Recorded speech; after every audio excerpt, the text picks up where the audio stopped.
প্ল্যানেটের না maturity age হয়।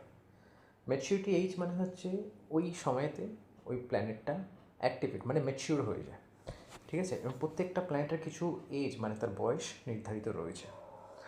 তো সেটার উপর বেস্ড করে সেই প্ল্যানেটটা যেখানে বসে আছে বা সেই প্ল্যানেট যদি কোনো আপনার ভালো ঘরের যদি স্বামী বা অধিপতি যদি হয়, তাহলে আপনাকে ওই বয়সে আপনার বয়সে আপনাকে রেজাল্ট দেবে। তো সবার প্রথমে যেটা অ্যাক্টিভেট হয় সেটা হচ্ছে জুপিটার।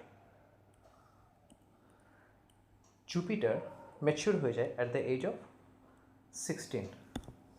ওকে, তারপর আসে হচ্ছে মুন, সরি সান। সান অ্যাক্টিভেট হয় অ্যাট দ্য এজ অফ 22। ওকে, তারপর আসে হচ্ছে মুন। মুন অ্যাক্টিভেট হয়ে যায় অ্যাট দ্য এজ অফ 24।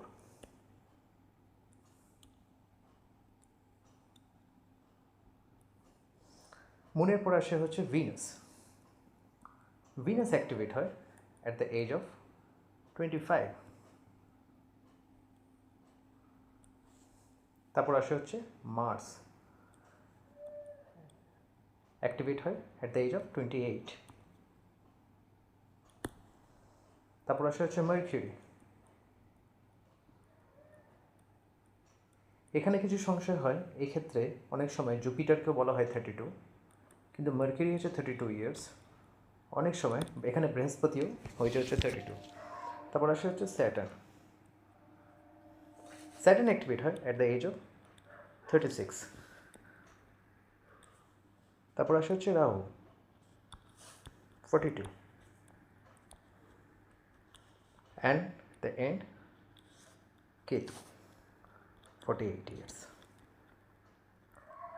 এটা হচ্ছে বোঝায় যে আপনার বার্থ চার্টে যদি ধরুন আপনার যে কোনো লগ্ন যদি হয়, আর যেখানে ধরুন এই প্ল্যানেটগুলো বসে আছে বা কোনো একটা প্ল্যানেট যদি বসে থাকে বা সেই ঘরে যদি অধিপতি হয়, ধরুন আপনার নবমপতি হচ্ছে সূর্য, আপনার ধনু লগ্ন। তো সূর্য যে অ্যাক্টিভেশন 22 বছরে আপনার একটা ভাগ্য দেয়, এটাকে বলে ভাগ্য দেয়।